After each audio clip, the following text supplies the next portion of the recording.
Halo, gue Ray, dan welcome to Tea with Ray. Kalau lagi belanja-belanja teh, biasanya ada beberapa produk yang ngasih nama Sinensis atau Asamika di ujung nama varian produknya. Nah, sebenarnya ini tuh apa sih? Jadi Sinensis dan Asamika itu adalah varietas besarnya tanaman teh. Jadi teh itu memang asalnya kan dari pohon teh atau Camellia sinensis. Varietasnya itu dibagi dua itu tadi, Sinensis dan Asamika. Perbedaannya apa? Salah satu pembeda utamanya itu dari fisiknya sebenarnya. Kalau untuk Camellia sinensis varietas sinensis, itu biasanya daun yang diproduksi lebih kecil-kecil. Sedangkan kebalikannya, untuk Camellia sinensis varietas Asamika, itu daunnya jauh lebih besar dan lebar-lebar. Dari hasil produk jadi juga lumayan beda nih. Untuk yang varietas sinensis, itu karakternya cenderung lebih aromatik, jadi lebih semerbak. Mungkin lebih dominan ke karakternya buah-buahan dan bunga-bungaan. Terus juga di hasil seduhan, biasanya dia cenderung lebih ringan.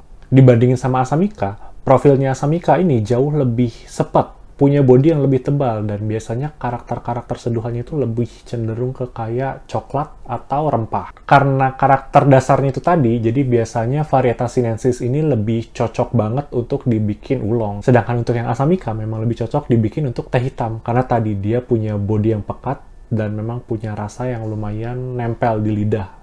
Aftertaste-nya agak lama gitu. Berbicara soal origin, jadi untuk yang varietas sinensis ini sebenarnya asalnya dari China, dan untuk yang Asamika ini asalnya adalah dari suatu area namanya Assam di India. Untuk yang varian sinensis karena asal dari Cina, dan Cina itu kan dataran tinggi ya, jadi memang dia itu lebih cocok di dataran tinggi. Biasanya ketinggian idealnya itu di atas 1000 mdpl. Untuk Asamika sebaliknya, dia lebih cocok untuk ditanam di daerah-daerah yang punya iklim tropis dan ketinggiannya lebih forgiving, kita bisa bilang. Bahkan di ketinggian 400-500 mdpl tuh udah bisa tumbuh dengan oke sih untuk varietas si Asamika. Karena itu tadi, di Indonesia sebenarnya memang lebih banyak teh-teh yang varietasnya Asamika dibandingkan dengan sinensis. Karena iklim Indonesia kan tropis ya. Kelebihannya juga sebenarnya untuk varietas Asamika ini yield-nya atau hasil panennya juga lebih banyak dibandingkan yang sinensis. Jadi memang lebih cocok aja kalau misalkan kita bikin teh untuk mass product dengan varietas Asamika. Indonesia sendiri kan sebenarnya untuk produk lebih banyak yang mass product dan diekspor ya. Jadi ya memang sesuai dengan peruntukannya gitu. Ya meskipun beberapa perkebunan di Indonesia juga punya tanaman teh yang varietas sinensis dan bahkan dijual juga di pasar sih. Jadi teman-teman udah bisa nyobain untuk produk-produk dari teh sinensis yang di Indonesia itu seperti apa kurang lebih rasanya. Mungkin biar lebih kebayang, gue akan coba langsung bandingin dulu kali ya untuk teh-teh Indonesia yang berasal dari tanaman sinensis dan juga asalnya dari Asamika. Jadi di sini ada dua teh hitam berasal dari perkebunan yang berbeda dan tanaman yang berbeda. Yang pertama ada teh hitam sinensis dari Liki Tea Estate atau perkebunan teh di Sumatera. Yang kedua, untuk yang Asamika, kita punya teh hitam dari Cianjur. Nama varian produknya Chisujian Black Tea. Dari bentuk, yang Asamika memang udah kelihatan banget lebih tebal ya dibandingkan dengan yang sinensis. Bahkan di daun basah juga kelihatan ya, lebih besar yang Asamika. Dan dari seduhan, yang sinensis juga bodinya lebih ringan.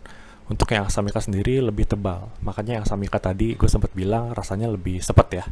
Dan kalau dibandingin dari sisi aroma, sebenarnya untuk yang Asamika atau yang punyanya Chisujian Black Tea ini, karakter aromanya lebih dominan ke kayak coklat, toasty gitu. Sedangkan untuk yang Liki sinensis, itu karakternya lebih ke kayak buah. Mungkin kalau gue bisa bilang kayak kelengkeng. Segitu dulu video soal Asamika dan sinensis. Semoga habis ini teman-teman udah nggak bingung lagi kalau mau belanja, nemuin kata-kata kayak Asamika sinensis, itu apaan sih. Jadi belanja tehnya juga bisa lebih tepat, dan bisa lebih eksplor lebih banyak lagi teh-teh yang ada di Indonesia dan dunia. Sampai jumpa di video selanjutnya, dan cheers!